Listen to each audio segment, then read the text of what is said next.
ეს შთაგონება თუ არ ვიცი, ბიძგი იყო ჩემი კოლეგები, ნეიროფსიქოლოგები, გამომცემლობა ლიბრუმის დამფუძნებლები, რომლებმაც მთხოვეს, რომ ფსიქოლოგიური ჟანრის წიგნებს უშვებენ და მთხოვეს, რომ ნინხო შეიძლება რომ შენ ძილისპირული წიგნი დაწერა, რომელიც დაეხმარება ბავშვებს, რომ შვიდად და უშფოთლოდ ჩაიძინონ და ეს იყო ბიძგი, რომ მე წიგნი დამეწერა.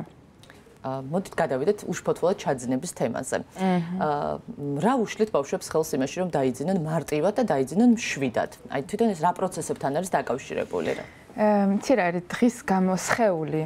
დღის განმავლობაში ხარჯავს წვავს ენერგიას. ეს ენერგიის წვა იწვევს სხეულში დაძაბულობას, კუნთურ დონეზე, მიკრო პატარა დაჭიმულობები არის, რომელიც წვავს ენერგიას, ხო? ანუ ყოველი დავალება, ყოველი შესაძლებელი საქმე, ხო? ანუ ყველა მოქმედება. თუმცა ჩვენი რიტმიდან გამომდინარე, ხო? და სიტუაციიდან გამომდინარე, სხეული მუდმივად დაძაბულ მდგომარეობაში. ანუ ეს ჩვეულებრივი ამბავია, დაწვა ენერგია, დაიძაბა, მაგრამ მე უნდა მოხდეს აღდგენის პროცესი. მოშვება, მოდუნება, მოსვენება, ხო? და აი ეს წონასწორობას ესე იცავს ჩვენი ორგანიზმი დღის განმავლობაში, თვითონ არეგულირებს. თუმცა, როგორც ვახსენე, ანუ რიტმიდან, სიტუაციიდან გამომდინარე, უწყვეტად დაძაბულობა არის და როდესაც მოდის ღამის პერიოდი, ხო? თუ ჩვენ გვინდა რომ ეს ჩვენი ძილი იყოს აღმდგენი, გამაჯანსაღებელი, ხო, ზრდის ხელშემწყობი, აუცილებლად უნდა ჩავიძინოთ მოშვებულებმა, მოსვენებულებმა, ხო? შეიძლება ჩაგეძინოს ნერვებმოშლილს, გაღიზიანებულს, მაგრამ მე შეიძლება ღამე გაგეღვიძოს, ხო? დილით გაიღვიძო და უფრო დაღლილი ხარ. ანუ არ იყო ეს გამაჯანსაღებელი ძილი. იმისთვის რომ ჩავიძინოთ ნელ-ნელა ჩვენ განზრახ ყურადღება უნდა მივაქციოთ ჩვენს სხეულს რა, რომ ვაუ, კისერი ხო არ მაქვს მოჭიმული, როგორ ვარ, ხო? ანუ და განზრახ მოვადუნო, მოვეშვა, რომ ჩემს გონებას მივანიშნო, რომ ეხა აღარ გვჭირდება მომართვა, ხო, რაღაცა მობილიზება, ეხა დრო არის, რომ მოვეშვათ, დავიძინოთ და დავისვენოთ, ხო? აი სანამ ბავშვი დამოუკიდებლად შეძლებს ამ უნარის გამომუშავებას და ამის კონტროლს და თვითონ ჩვენ მშობლებისგან დამოუკიდებლად, მშობლებს რა როლი აქვს ამ პროცესში და კითხვა, ძილის წინ კითხვის რიტუალი რა როლს ასრულებს აი მშვიდად ჩაძინების და მოდუნების პროცესში? უნებრივად შვებიან ბავშვები ამას თუ ჩვეულებრივი რიტმი არის დაბალანსებული დღის რეჟიმი. აი როგორ დავეხმაროთ ეს სამაში? მაგრამ მშობლების როლი და ალბათ ამ წიგნის როლი ახლა იმაში არის, რომ უფრო განზრახ მიზანმიმართულად მივაქციოთ ყურადღებას და დავაფასოთ ეს უნარი, რომელიც ნელ-ნელა მიგვავიწყდა, როგორი არის მოშვება და მოდუნება. ამიტომ წიგნის კითხვა ერთ-ერთი გზა არის, რა თქმა უნდა, ეს არ არის აუცილებლად ყველამ ესე უნდა ქნას, უბრალოდ ეს არის ერთ-ერთი გზა, როგორ დავეხმაროთ ჩვენს შვილებს, რომ დაიწყონ დაინტერესება და შემჩნევა რა პროცესები მიდის საკუთარ სხეულში, რომ ძილის წინ და ეს იყოს მადლიერებით განცდილი ამ წიგნში იდეა ეს არის რომ ვაუ თვალები რომ მთელი დღე უყურებდნენ რაღაცებს ამჩნევდნენ და მოდი ახლა დაახუჭე ისე რომ არა ხო განზრახ რაღაცა დაჭიმულობის გარეშე ძალისხმევის გარეშე რომ მოხდეს ეს ყველაფერი მშობლის სიმშვიდე რა როლი აქვს მშობლებს ძალიან მნიშვნელოვანი იმიტომ მგონია რომ მშობელსაც მოეხმარება ეს რომ ნელ-ნელა ნაწილობ რომ ამ წიგნის საშუალებით სხეულის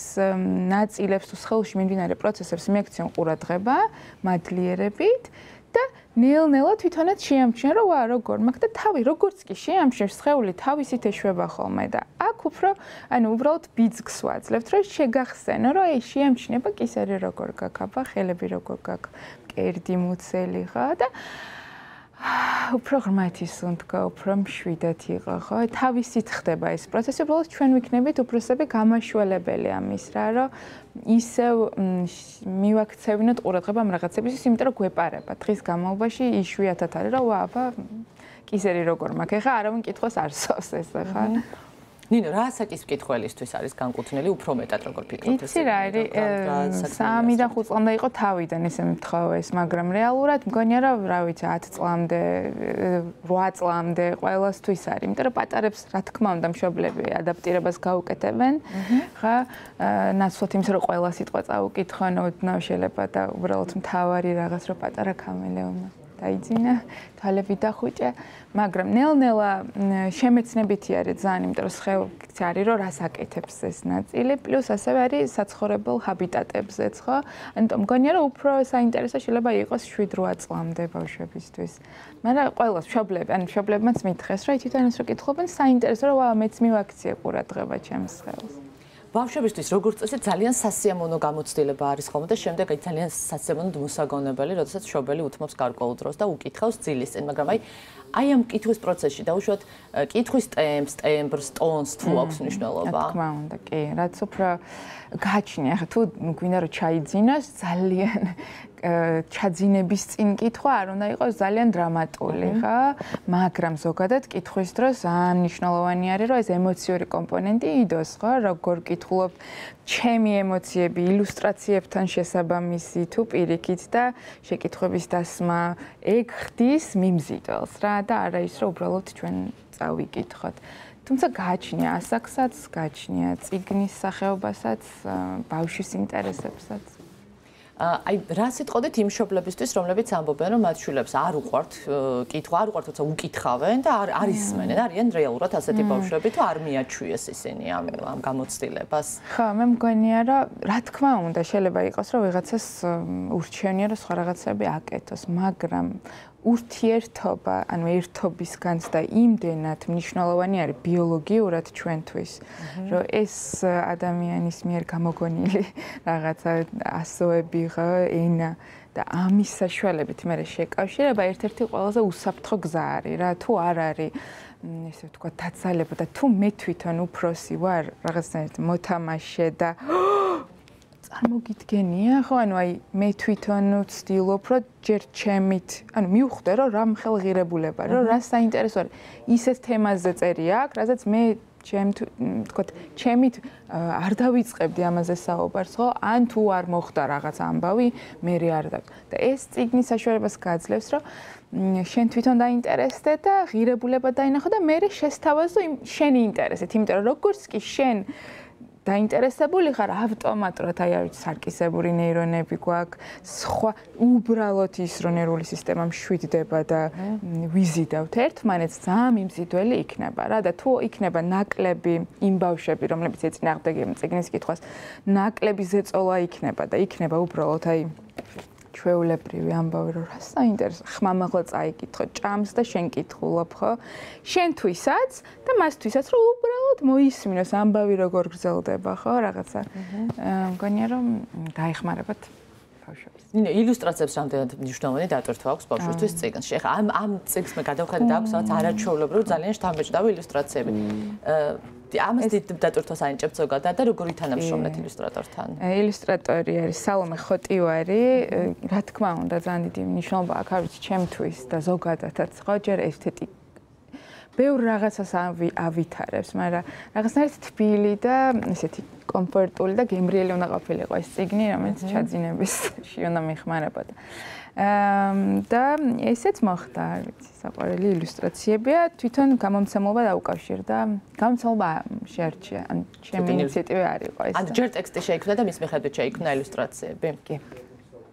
ნინო, რა სმენია და ბევრმა მშობელმა, ვისაც ბავშვი გაუზრდიან პროცესში არის, იცის, რომ აი რუტინა, რაღაც ერთგვარი რუტინის დაცვას ძალიან დიდი მნიშვნელობა აქვს. აი რამდენად გადამწყვეტი პირობაა, რომ სისტემატიურობა დავიცვათ ამ რუტინაში და ბავშვი ძილისთვის აი ეს ეტაპობრივად მოვამზადოთ, თქო, ეს რაღაც აქტიური თამაშები და გადავიდეთ უფრო პასიურ ფაზაში და ამას ჩემთვის იგი ისევ სხეულს დაუბრუნდები და ნეირობიოლოგიას, ხო? ძალიან მნიშვნელოვანია ეს უწყვეტობის განცდა და ეს თანმიმდევრულობა, ნაცნობობა, რომ იცი რა არის ამ დროს. ჯერ ის სხეულს თავისი ბუნებრივი რიტმი აქვს რა. ამ რიტმს უწყობთ ხელს.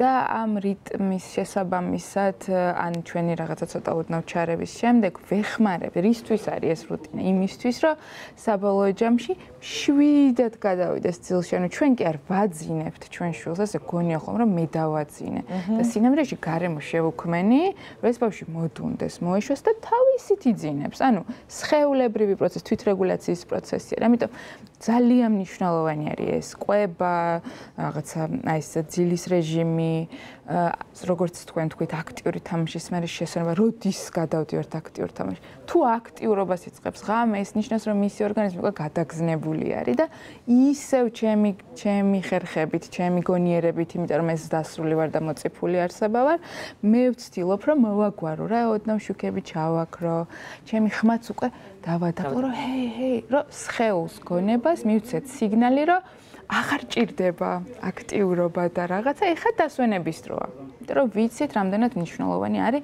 ყველა სხვა პროცესისთვის, ემოციურად, კოგნიტურად, ბიოლოგიურად, ხო, სოციალურ ურთიერთობებში, ყველაფერზე ახდენს გავლენას, ამიტომ მნიშვნელოვანი არის, რომ რეჟიმი და რუტინა შეუწყოთ ხელი ჩვენი შვილების ცხოვრებაში.